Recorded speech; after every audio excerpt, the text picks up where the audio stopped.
Aujourd'hui, nous allons parler des...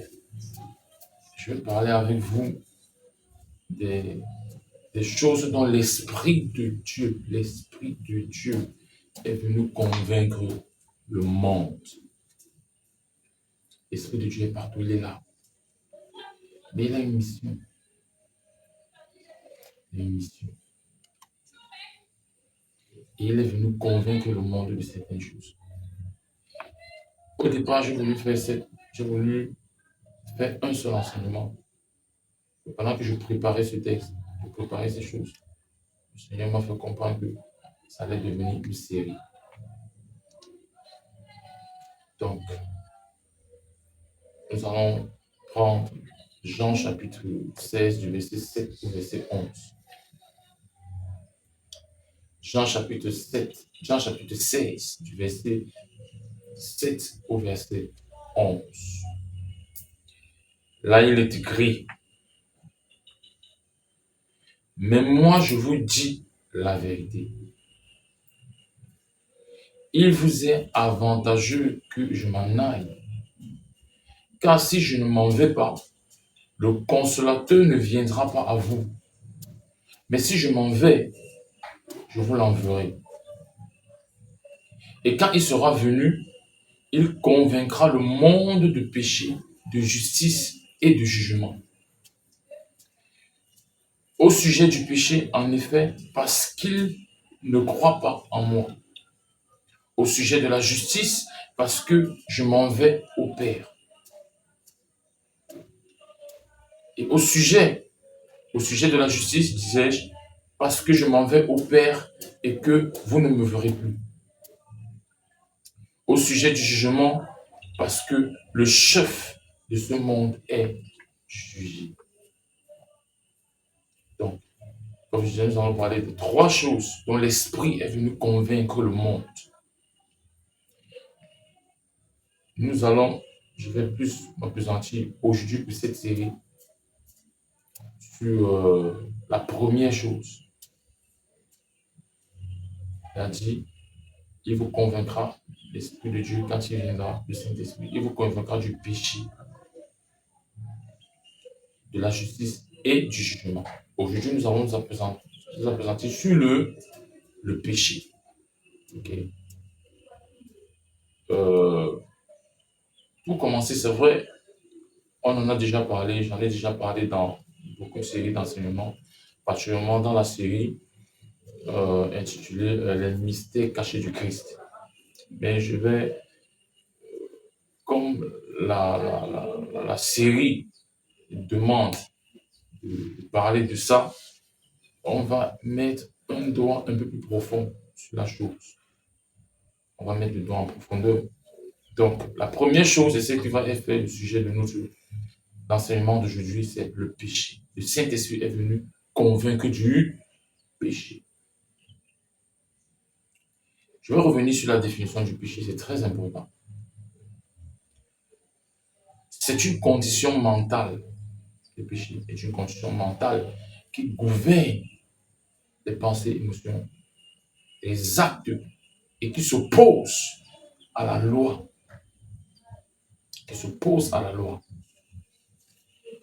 C'est aussi, je donne une autre définition, c'est la déformation. C'est une déformation mentale de l'homme. C'est une déformation mentale de l'homme. Une autre définition, c'est la torsion, c'est une torsion mentale qui agit et gouverne les émotions, les pensées, les actes des humains. C'est très important ce que je suis en train de dire là, cette définition que je suis en train de donner. C'est très important. Je m'adresse à ceux qui sont ici au culte avec moi et à ceux qui me regardent de l'autre côté.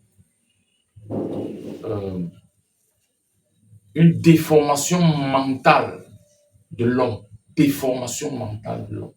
C'est une torsion mentale qui agit et gouverne les émotions, les pensées, et les actes des humains.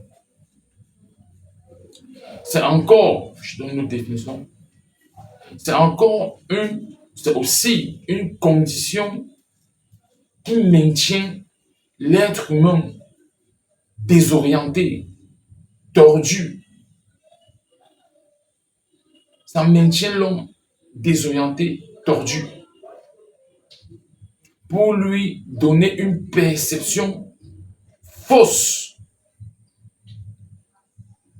de lui-même, au détriment de ce qu'il est réellement en Dieu. C'est très important. C'est ça le péché. Bref, le péché, c'est une fausse identité. C'est une identité déchue, une identité erronée. C'est une identité tordue que l'être humain a assumée au jardin d'Éden. Cette fausse identité-là, que j'appelle péché, a une façon de s'exprimer. Elle s'exprime par une envie croissante de plaire à Dieu par les œuvres. Une envie d'accomplir des œuvres pour se sentir tellement juste devant Dieu. Pour se sentir plus proche de Dieu. Enfin, c'est une envie, ça donne une envie, ça s'exprime par une envie qui donne le sentiment d'être non seulement apaisé devant Dieu, mais qui donne aussi l'impression que Dieu est apaisé c'est-à-dire est apaisé dans sa prétendue colère. Voilà comment ça s'exprime. Donc lorsque vous commencez à ressentir qu'il faut que vous fassiez telle ou telle chose, vous vous sentez tellement plus juste devant Dieu, vous êtes effectivement en train de manifester là votre torsion. C'est ça le péché. C'est ça votre déformation mentale. Dieu n'a pas besoin de ça. Donc, comme le texte nous a dit, l'Esprit de Dieu, c'est Jésus qui disait, quand il viendra, il vous enseignera toutes choses. Il vous convaincra, il convaincra le monde de péché. Pourquoi? J'ai ça donné l'explication. Parce que le monde n'a pas cru en lui.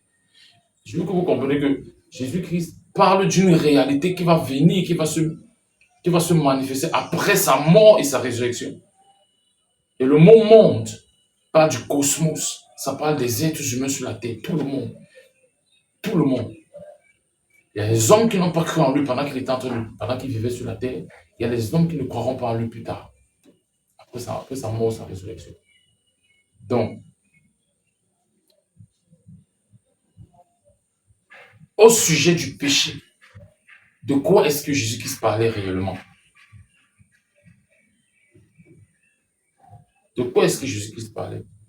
Pour comprendre la pensée du Seigneur. Parce qu'il dit, le Saint-Esprit, quand il viendra, il vous convaincra de péché parce que vous n'avez pas cru en moi. C'est ce que Jésus-Christ dit. Maintenant, on va prendre, je vais lire avec vous Jean chapitre 8. On va comprendre déjà l'idée que Jésus-Christ voulait donner, voulait que les Juifs puissent saisir la chose. Jean chapitre 8, on va lire le verset 19, on va lire le verset 23, on va lire le verset 24, on va lire le verset 28 et plus. Je vais commencer par le verset 19. Alors, ils lui dirent, où est ton père? Et Jésus leur répondit, vous ne connaissez ni moi ni mon père. Si vous me connaissiez, vous connaîtriez aussi mon père. Verset 23.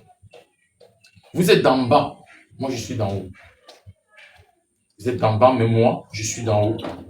Vous êtes de ce monde, mais moi je ne suis pas de ce monde. C'est pourquoi, verset 24, je vous dis, Je vous ai dit que vous mourrez dans vos péchés. Car si vous ne croyez pas que moi, je suis, vous mourrez dans vos péchés. Verset 28. Jésus leur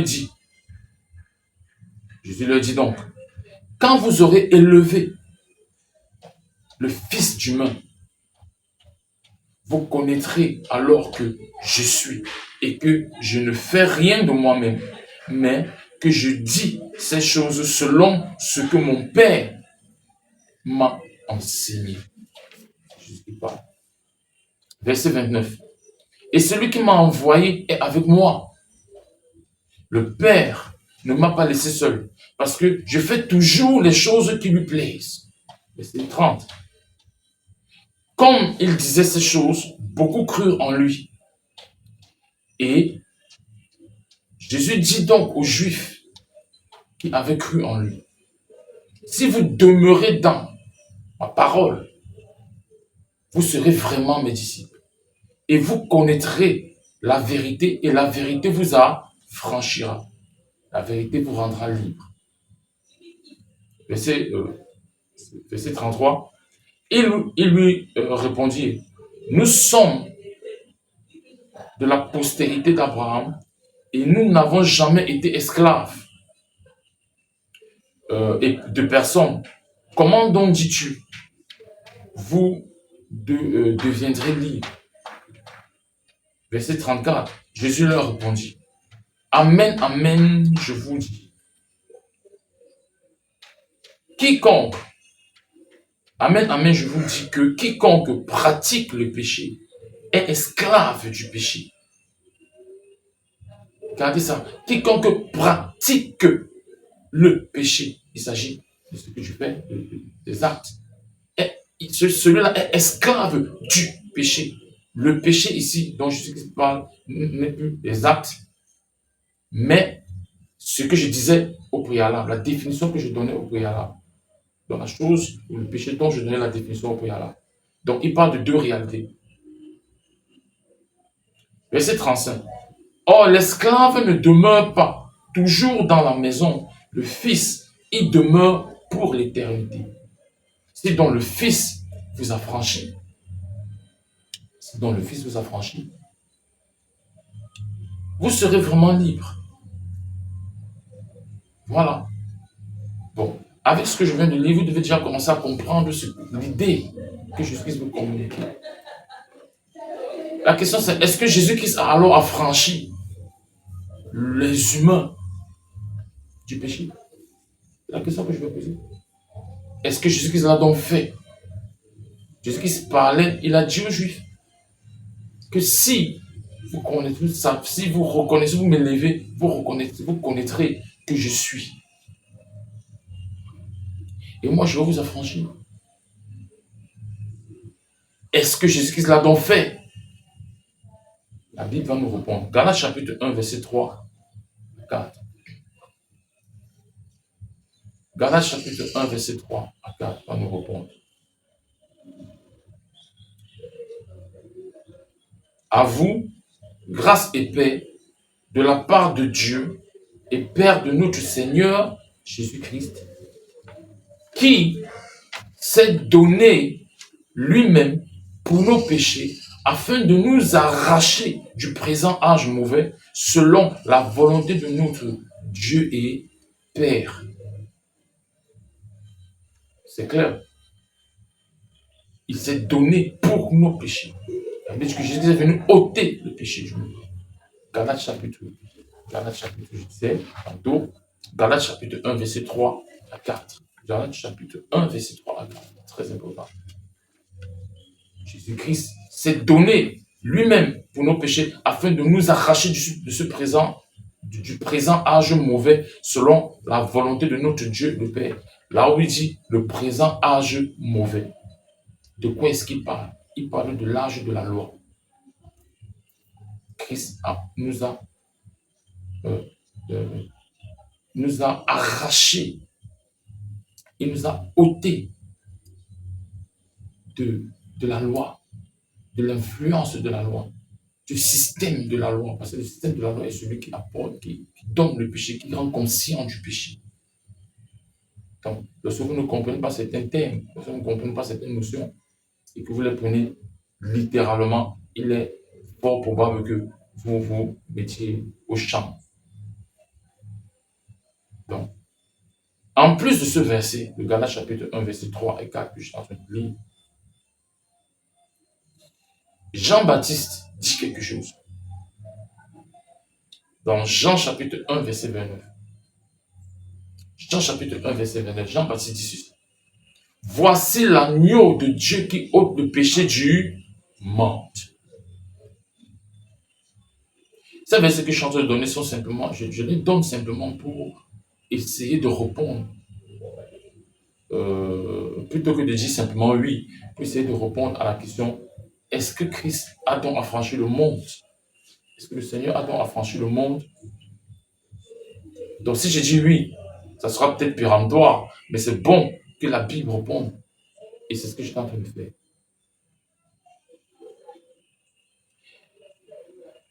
Jésus disait, par tous ces textes, par tous ces versets que nous avons lus tout à l'heure de Jean 8, Jésus disait que lorsqu'il enverrait, pardon, pas les versets là, je voulais parler de Jean chapitre 16, versets 7 à 11 que nous avons lus au préalable.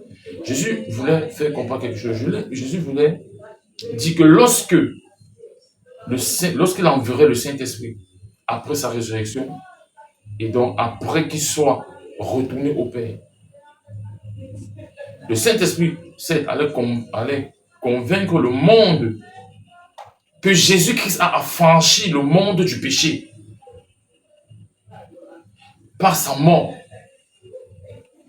Il devait convaincre le monde que Christ a ôté cette affaire du monde et que désormais le péché a été désarmé, rendu impuissant, afin que l'être humain ne devienne plus jamais son esclave.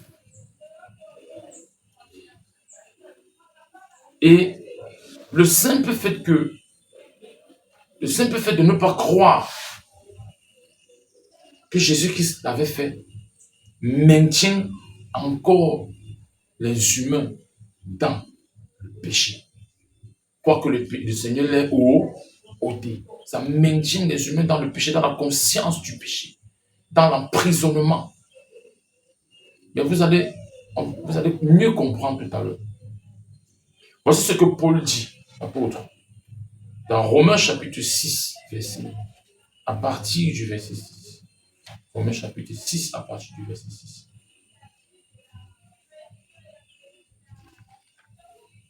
Romains chapitre 6, à partir du verset 6. Sachant que notre vieil être humain, ailleurs on dit, dans d'autres versions on dit notre vieil homme, mais j'aime bien cette version. En passant, c'est la version Bible de Yahushua Mashiach, la BYM. Sachant que, verset 6, sachant que notre vieil être humain a été crucifié avec lui, a été crucifié. Notre vieil être humain a déjà été crucifié avec lui, afin que le corps du péché soit inactif et que nous ne soyons plus esclaves du péché, car celui qui est mort est justifié du péché. Maintenant, il faut que je mette une petite emphase à ce niveau. Quand Jésus-Christ mourait, personne n'est mort, du moins physiquement. Donc, ici, Paul parle de la mort de Jésus-Christ comme étant la mort des hommes. Parce que c'est Christ qui meurt. Et en mourant, l'humanité meurt. Et comme l'humanité meurt dans la mort de Jésus-Christ, l'humanité est donc justifiée de facto du péché. Je continue. Donc, il dit, or celui qui est mort est justifié du péché. Puisque Christ est mort, l'humanité est justifiée du péché. Parce que la mort de Jésus-Christ, c'est la mort de l'humanité. Vous pouvez ne pas le croire. Ça vous engage. Je m'adresse à vous qui me regardez. Je m'adresse à tous ceux qui sont ici avec moi. Vous pouvez refuser de croire cette réalité. Mais le simple fait de refuser de croire cette réalité, ce que je te dis là, est la preuve que vous êtes encore dans le péché. Et que vous n'avez pas compris que vous avez été libéré de cette affaire. Parce que vous pensez que c'est par vos œuvres, c'est par vos actes, c'est par je ne sais pas, que vous allez vous libérer. Vous croyez que c'est parce que vous allez croire en Jésus-Christ que net au moment où vous avez cru. C'est au moment où vous aurez cru que vous allez être affranchi du péché. C'est faux. Le problème, c'est quoi? C'est que Christ l'a fait, il vous a déjà affranchi. Mais au moment où vous allez croire, le moment où vous commencez à croire qu'il a déjà fait cela, c'est à ce moment que vous commencez à expérimenter les effets de ce que lui l'a fait pour vous et en tant que vous. Vous refusez de croire, c'est votre problème. C'est libre. La vérité ne souffre de rien.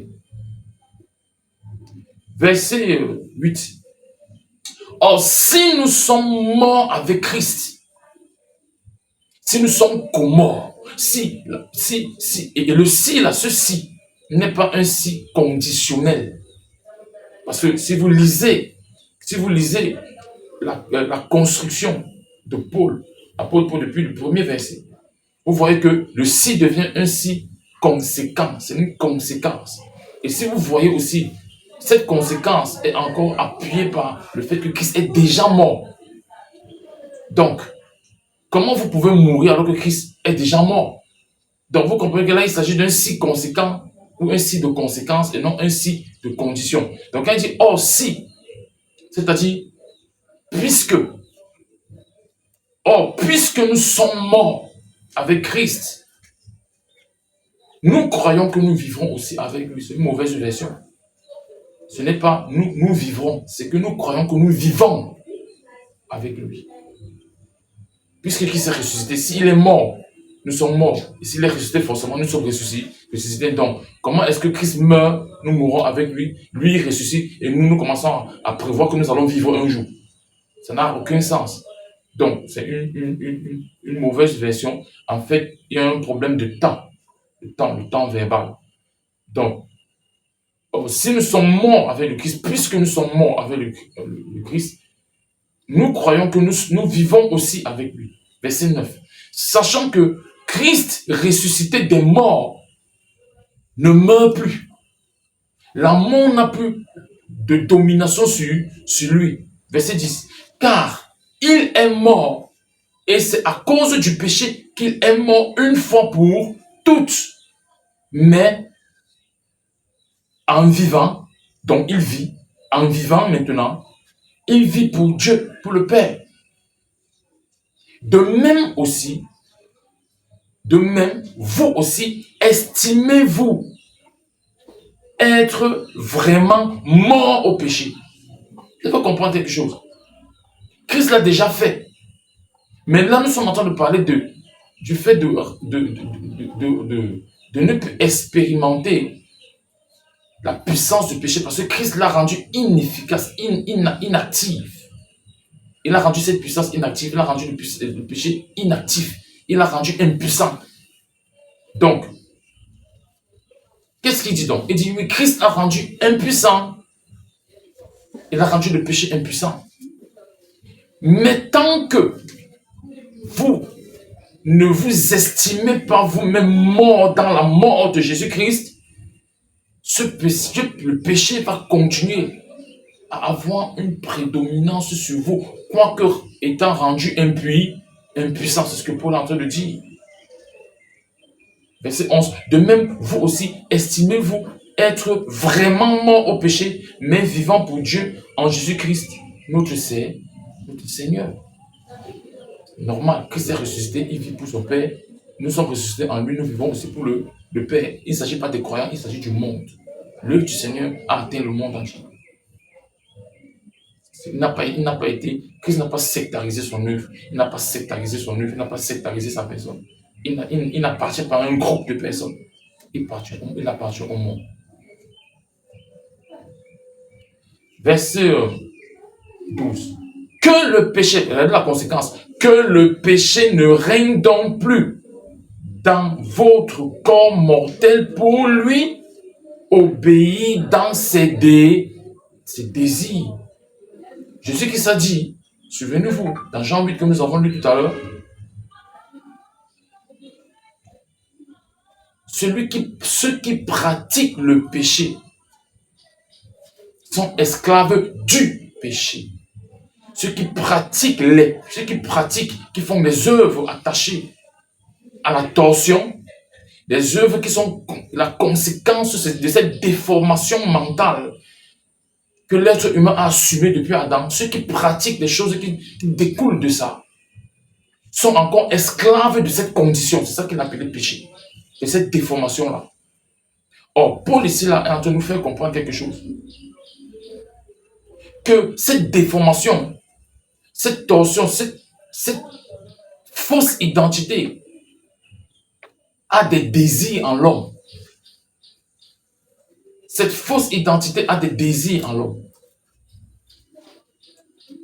Et c'est lorsque ces désirs commencent à être acceptés, à être assumés, que maintenant les pratiques dégradantes, allant dans le sens de cette déformation, vont se faire. Et une fois que vous commencez à avoir des pratiques dégradantes,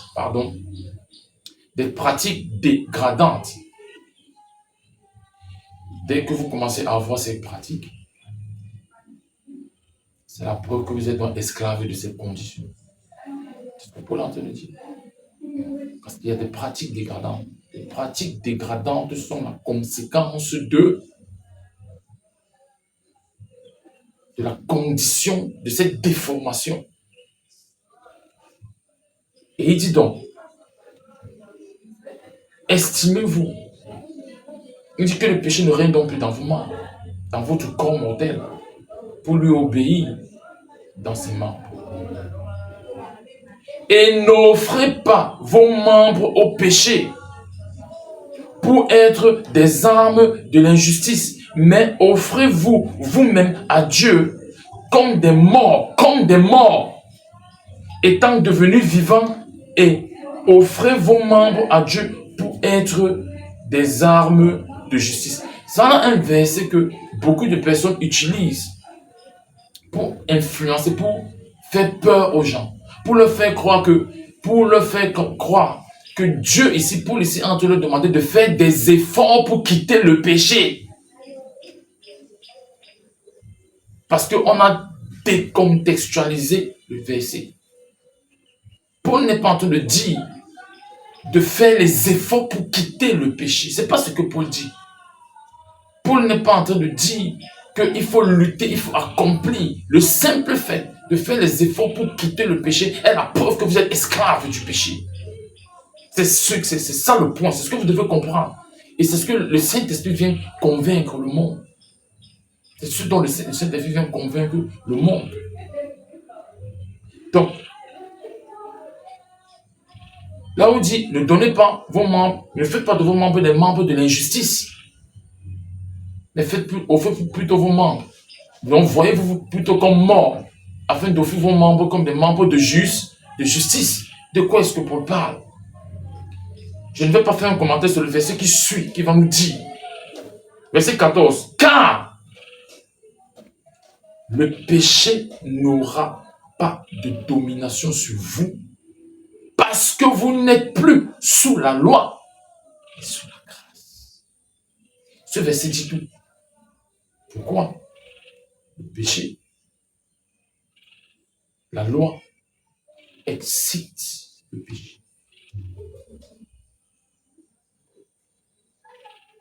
La loi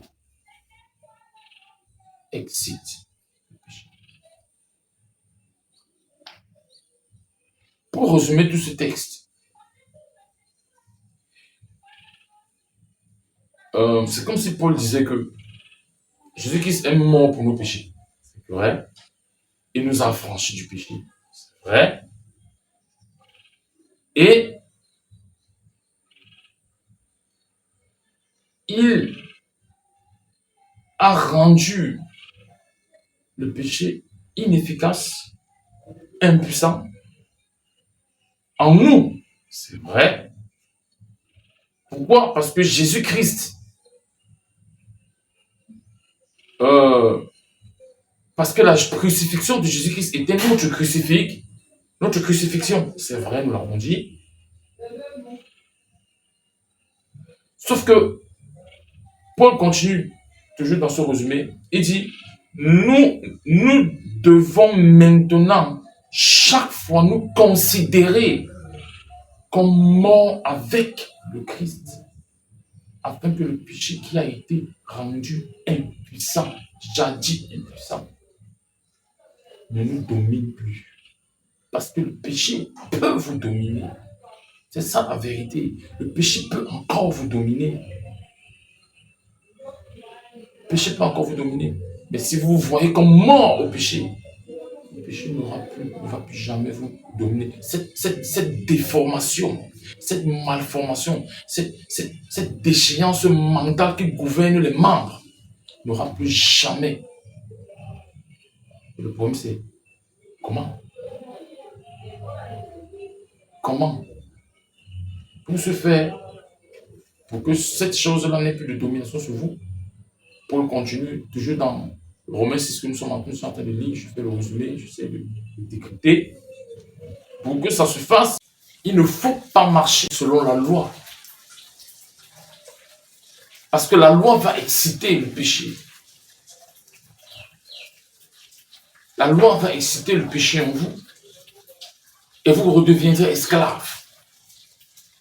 Par contre, il faut, plutôt que vous marchiez par l'esprit, par la grâce de Dieu, c'est-à-dire par l'influence du Seigneur en vous. Il a noté que, je l'ai dit un peu précédemment, mais je vais le redire. La loi excite le péché. Et le péché engendre la mort. Toute personne qui plonge ses yeux dans la loi pour la pratiquer va redevenir esclave du péché et expérimenter la mort. Alors là, il ne s'agit pas d'abord d'une mort physique, d'une mort, voilà, d'une cessation de souffle, bien du fait que le souffle n'est plus. Il ne s'agit pas de ça. Mais il s'agit d'abord d'une mort spirituelle en termes de perception. La perception que l'on a de lui-même selon la façon, par rapport à la façon dont Dieu voit l'homme. Parce que c'est la perception de Dieu pour nous, vis-à-vis de nous, nous concernant qui est la vie. Et ça s'appelle Christ. Donc, une fois que vous plongez vos yeux dans la loi, automatiquement vous engendrez la mort et cette perception, cette fausse condition, cette mauvaise, cette fausse, une identité erronée, cette identité erronée que vous aurez assumée à ce moment-là, elle va occasionner beaucoup d'autres choses qui peuvent se résulter par, ou bien qui peuvent avoir pour résultat, au final, la mort physique. Mais toute personne, par contre, qui plonge ses yeux dans l'esprit pour être influencé par ce dernier, restera libre de la loi et libre des conséquences du péché et du péché, tel que défini plus haut. Voici ce que Paul dit à ce sujet. 1 Corinthiens 15, chapitre 15, verset 55-57. Mort, où est ton aiguillon? Ce jour des morts, où est ta victoire? Or, l'aiguillon de la mort, c'est le péché. Et la puissance du péché, c'est la loi. Mais grâce soit rendue à Dieu qui nous donne la victoire par le moyen de notre Seigneur Jésus-Christ. C'est le Seigneur Jésus-Christ qui nous a donné la victoire à la croix sur la loi et donc sur le péché et par conséquent sur la mort. Pourquoi voulez-vous encore l'activer en cherchant à plonger vos yeux dans la loi pour la pratiquer? Parce que la loi est source de condamnation, d'accusation, de jugement et tout ce qui va avec. La loi vous impose de fonctionner, de chercher à faire les choses pour plaire au Seigneur. Alors que le Seigneur nous a fait comprendre qu'il est impossible de plaire au Seigneur par les œuvres. Il y aura toujours quelque chose qui vous manquera. Alors, en conclusion, lorsque le Saint-Esprit devait donc arriver selon ce que le Seigneur avait annoncé, il devait convaincre en premier lieu le monde du péché. Il devait convaincre l'humanité, concernant le péché, que le Christ est venu pour détruire le péché et affranchir l'humanité de ce même péché. 2. Convaincre que le péché est désormais impuissant. Que le péché est désormais impuissant en l'humain et qu'il n'a plus aucune autorité en ce dernier. En 3, là, la seule façon, il est venu aussi convaincre concernant le péché, que la seule façon d'expérimenter l'inefficacité du péché, c'est d'arrêter de marcher ou de chercher à pratiquer la loi pour la satisfaire. Car la loi nous rend esclaves du péché. Ce n'est pas que la loi est mauvaise, sauf qu'elle rend esclave du péché. Et de l'autre côté, afin que nous puissions nous laisser être sous l'influence de l'esprit pour vivre par ce dernier. Car l'esprit fait expérimenter la liberté par rapport à la loi et par rapport au péché. Voilà les choses, voilà, concernant le péché, ce dont le Seigneur avait annoncé que l'Esprit de Dieu devait convaincre le monde. Et c'est le rôle du Saint-Esprit jusqu'aujourd'hui. Donc, c'est à vous, dès maintenant, d'essayer de voir ce qui va être votre influence ou sous quelle influence est-ce que vous évoluez dans votre vie spirituelle. Est-ce que vous êtes sous la loi? Est-ce que vous vous laissez influencer encore par la loi? Ou alors est-ce que vous vous laissez influencer par l'esprit?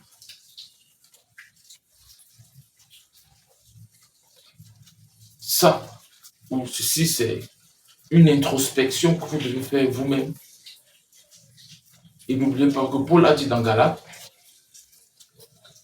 je crois que c'est Galates chapitre 5, que si vous cherchez à pratiquer la loi, vous êtes déchus de la grâce. Vous êtes déchus de la grâce.